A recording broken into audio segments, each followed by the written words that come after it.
Curtin, Paragon Financial. He's a graduate of Georgia Institute of Technology. For those of us who only understand football, that's Georgia Tech, I think. He's been in the financial services business for 2 decades, although he certainly doesn't look like it, and he claims to be much younger. And he's going to talk about getting working capital into your companies. So he's going to do a presentation, and once again, under our no rules rule, please feel free to ask questions as we go. Chris? Hey, thank you. Good evening, everybody. How's everybody doing? Good. Good. What's the Georgia graduate say to the Georgia Tech graduate? Do you want fries with that? Brutal. Just kidding. Brutal. Except, you know, Georgia Tech, we win football games about once every 10 years. So, let me give you a little bit about what I do. I'm an invoice factor PO funder. Does everybody know what an invoice factor is? Does anybody not know what it is? We buy invoices. You know, a bank will look at your balance sheet. It'll make sure you're at least 2 years in business. It'll look at your personal credit. It'll make sure you don't have client concentration issues. I don't care about that. Or I care a little, but I'll tell you how we do what we do. If you can sell it to a credit-worthy customer, I can advance you money against an invoice. So for instance, there's staffing companies in here. Staffing is a big part. A little bit about Paragon. We're 20 years old. We do about $100 million a year, and we fund in all 50 states. And primarily the non-bankable and the underbankable. We love government receivables. We love funded minorities. So for instance, you're a startup staffing company. You want to break off from one of the big boys. Or you're working for GS4, you were in the guard business, said, man, I can run a guard company better than that. And you go out and get a contract with Publix or Dolphin Stadium or the Department of Defense or wherever in any of the 50 states. Well, you got a 20 grand invoice, you deliver to the guards, and Comcast looks you in the eye and says, great, but we pay in 60 days. And I go, well, my guards want paid every Friday. That doesn't work. And well, I'm going to use a bigger number. At 200 grand a week, and you don't pay me for 8 weeks, I need $1.6 million in working capital. And who the heck's going to give me because I'm 3 weeks old, and you know, and I have one client, Comcast, that's us.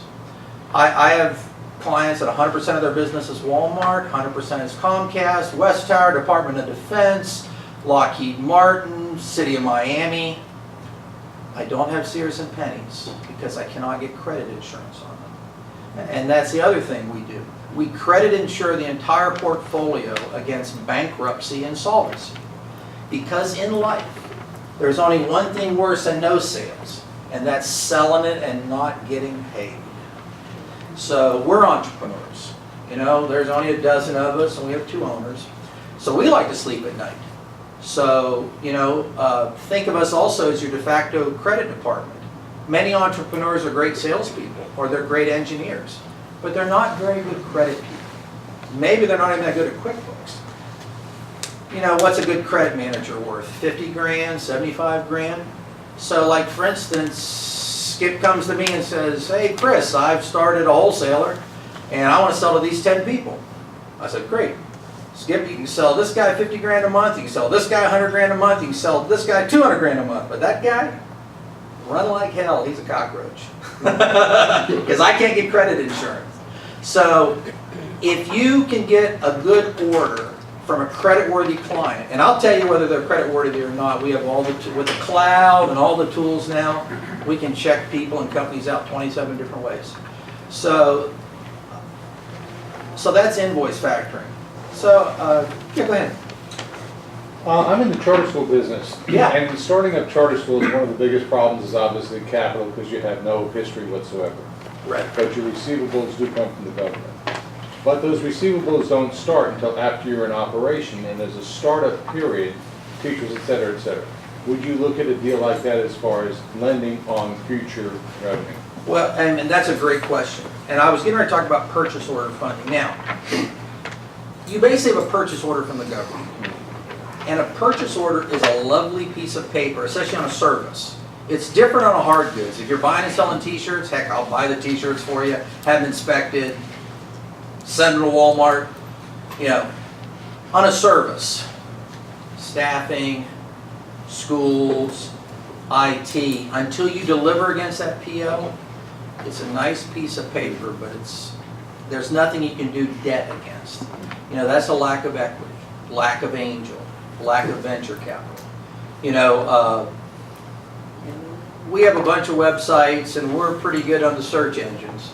And a lot of people, you know, they don't know the word invoice factoring, but they know a PO, so they type in PO wine, PO pallets, PO staffing, or whatever. You have to deliver some portion, because the day, and it's all in the contract. When I buy your invoice, I buy your contract.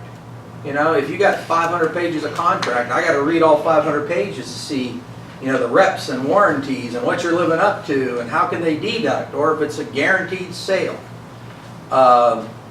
So if the people selling soft things in here, you've got to deliver some portion of the contract. Your client has to verify, yep, we got it, yep, we'll pay.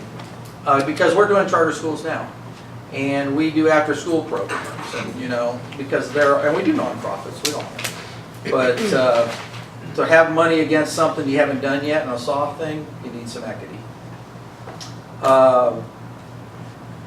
So I mentioned a term, guaranteed sale. A lot of people come to me and says, Chris, I got an order from QVC. Yay, QVC, wonderful. So right in the top they say, guaranteed consignment. It's not a true sale. Basically QVC, if they don't sell it, they say, hey, your stuff's sitting out by the dumpster, you want it? So the biggest trouble we have is, I know you're a startup, I know you don't have a lot of money, but that's okay, you're selling to somebody I like. I'm not so worried about the credit because I credit insure. I'm worried about chargebacks, dilution. That, you know, you give me 100 grand, here. We funded a 200 grand invoice to Neiman Marcus, and we typically advance 80%. These are like 3 and 4 grand dresses, and very nice dresses. Neiman Marcus paid us 50 grand because them 3 and 4 grand dresses didn't sell. So what do? You know, and you know, one of the things, luxury items, sometimes, you know, they can go really hot, really cold. You can look at the coaches and things. Coach is hot, coach is cold. Tommy Hilfiger's been bankrupt twice, you know. So we worry about the dilution, and maybe the first advance will only be 50, 60, 70% because you don't have a track record. Now, if you're just selling a commodity that turns like crazy. Another thing, we love cable. You know, it's hard to find businesses in America with top line growth. We have a lot of people doing work for West Tower, for Comcast, for Time Warner, for Suddenlink. You know, everybody that has to do with broadband or cable or cellular, AT&T, the whole, you know, we love that business. So, and we love minorities. And we'll do little. We'll start at 20 grand a month. You just got to get to 20 grand. I got clients 20 grand a month. I got clients 2 million a month. If you can sell 20,000 a month, I got 80% of that invoice, or 90% if you're staffing and guard for you. Questions? I gave you the Reader's Digest version of invoice factoring PO funding. What's your fee on the invoice? Oh, typically, you know, we're labor intensive. They run anywhere from 1 1/4 a month to 2.5. And a lot of times we don't really start making money on somebody until about 3-6 months in. And you think that's a lot of money. A 10 grand invoice with a 90% advance to a staffing company, we wire you 9 grand on verification. Let's say your fee's 2%. 2% of 10 grand is $200. You get credit insurance, you get AR management for, you know, and I got people making 50, 60 grand a year with fraud and very good backgrounds, verifying your invoices. And the other thing, you'll only have one account exec. You know, if Carlos or Aaron or Steve, you know, they're the only one that'll talk to you, and they're the only one to talk to your client. So it's a very cordial, professional relationship. That's us. Yes, sir. Chris, what's the ideal profile of a client for you? Who can you help best?